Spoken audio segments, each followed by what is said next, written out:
I think the internet has been getting worse for quite some time. Early on, there was endless possibility and endless scope, but that has drastically changed in the past 10 years.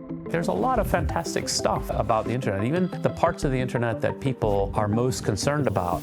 If we can collectively make our minds up about what the future of the internet looks like, then we have the power.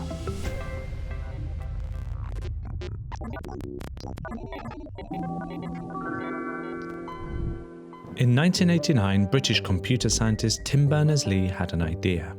He wanted to take the network that researchers used for sending data between computers and open it up to everyone. He called it the World Wide Web. His boss's response, vague but exciting. I remember the internet of the 90s being a very exciting place. It sounded strange, lots of beeping and whirring and whizzing noises that you'd never heard before. Oh. And then all of a sudden, your screen would open up this new world of information and freedom.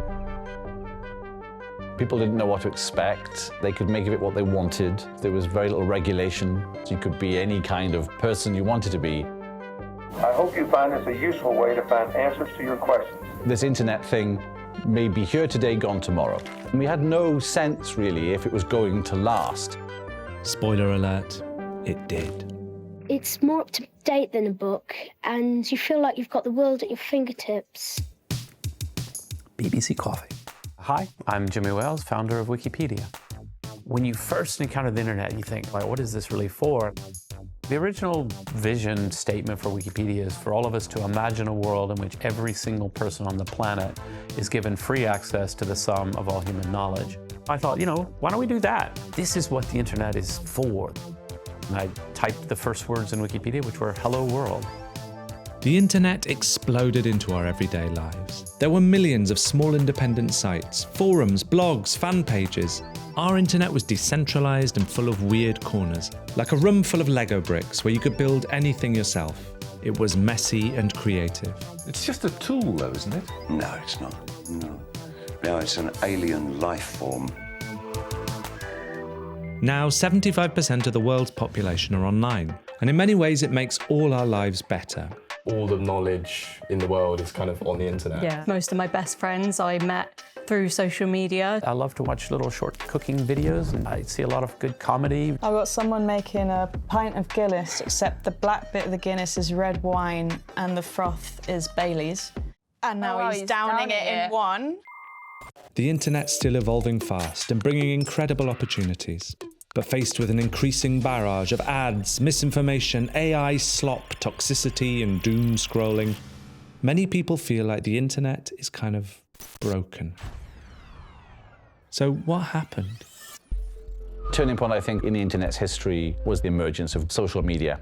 Facebook allows you to track down friends, chat and share photos, and it's one of many social networking sites. That completely and utterly changed the ways in which the internet was being used. It's kind of like having a cocktail party on the internet. When the founders of the big social media companies dreamt up these networks, they had a sort of utopian idea of the more we connect people, the more people would get on. Once it became evident that money could be made from the internet, we started to see that change. But how are you going to make money if you won't sell or share people's information? The model is advertising. The internet was becoming increasingly monetized. While tech companies boomed, countless smaller traders were also able to make a living online. But along the way, Matthew argues, something else profoundly changed on the internet. The advent of the engagement algorithm. Essentially, an engagement algorithm works out, using artificial intelligence, what users like to see based on their previous history, and then it offers that back up to you repeatedly in an attempt to keep you hooked on that social media platform for longer. The algorithm knows. Because the longer that you view that timeline, the more you can be advertised to. If you turn loose an algorithm and you just give it a single mission, maximize how long this person stays on this site, it turns out you promote content that is divisive. What kind of negative and horrible things do you get in your feed? Oh my God, so much. Now, it's not that the big tech companies want to promote the negative content. It's just that the negative content is the stuff that human beings are more likely to engage with and watch for a bit longer. We've evolved to look out for threats in our environment. There's a very famous webcomic, legendary online. Honey, come on, it's time to go to bed. I can't. Someone is wrong on the internet. We will hover over violent content or hate speech for a few milliseconds longer because of our innate wiring. And ultimately, what that then does is teach the engagement algorithm that we want to see more of that. And then it just feeds that back to us. We always had people who were racist, we always had people who were homophobic, sexist, but they would just kind of go down to like their local pub and nobody would listen to them. They'd be like, yeah, whatever, Steve's just being weird. And now they can have a platform. In many ways, we've chosen these trade-offs.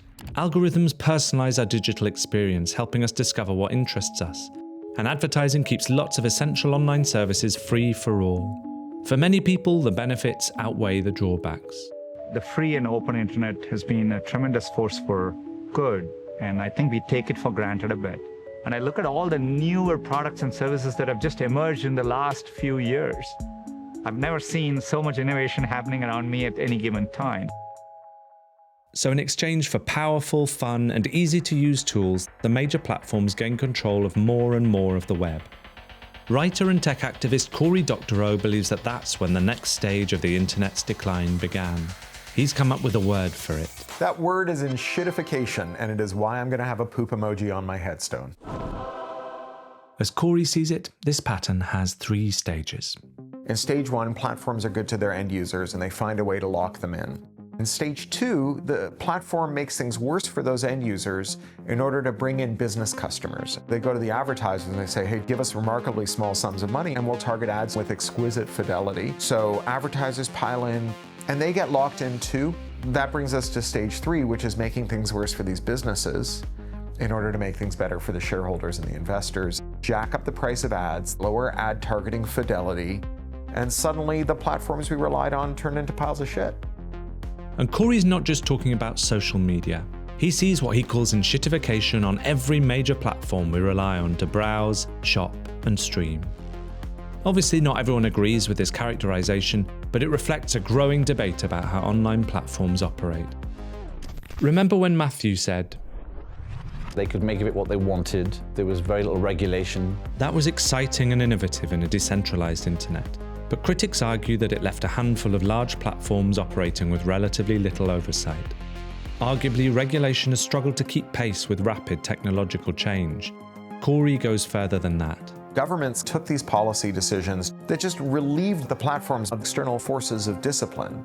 We went from a very kind of free organic space that felt like it was owned by the users to now a space I feel that is ultimately owned by the large tech corporations. All of that means there's been little incentive for the big platforms to curb the flow of polarizing content that keeps us hooked. That may be starting to change. Under pressure, tech companies are introducing new online safety measures. From a scale perspective, the models, the investment that we have in AI and our content moderation approach is doing huge work to ensure that our community is kept safe. And governments are starting to clamp down. Today, I can announce that the government will ban access to social media for all children under the age of 16. But for some families, it's too late. My sister Amy was struggling with her mental health. She spent growing up a lot of time seeking out community online. In 2022, we were informed that she had been on a pro-suicide website and she had taken her life.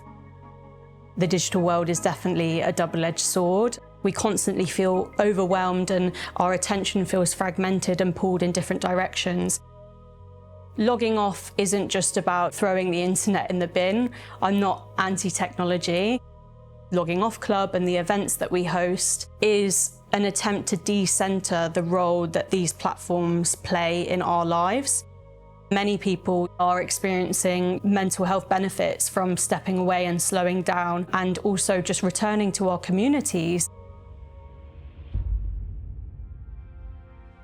But as the reach of technology grows, ignoring the internet might be harder than ever. Digitization is disappearing inside everything we use. Your car is frankly a computer you stick your body in. The fabric of our world is being increasingly computerized. So if we can't live without it, should we try to make the internet more like it used to be? It's down to users, really, to decide that's what they want, and that they want to go back to a form of the internet much more innocent, much more safe, and much less about making money for the platforms. Would I turn the internet back to how it used to be? I'd say no, not broadly. I think everyone yearns for a simpler time, but I would also say that throughout history, we've always been worried about technology, and we've shown that people adapt to it well. Even the parts of the internet that people are most concerned about, things like short-form video, TikTok, and so forth, there's a lot of great stuff on there, and that's not actually terrible. Like, that's just part of the fun of using the internet. Let's not throw out everything. The important thing is to always be moving forward. We have an opportunity here. It's an opportunity I've been waiting for more than half of my life, to build a new, good internet. What would your dream internet be like? I would love to see a digital world where our differences actually bring us closer together rather than tearing us apart. Instead of facilitating surveillance by doing age verification, what if we just made the companies less relevant? We need open, auditable, transparent software. My dream internet would be all the advantages that we have today, but without that addictive element. Fundamentally, I would love for all of us to have an active say in building our digital future. Our digital future is either one in which we face more extraction or where we have more self-determination. If it's built for extraction, other people will build things that we can't imagine that will torment and immiserate us.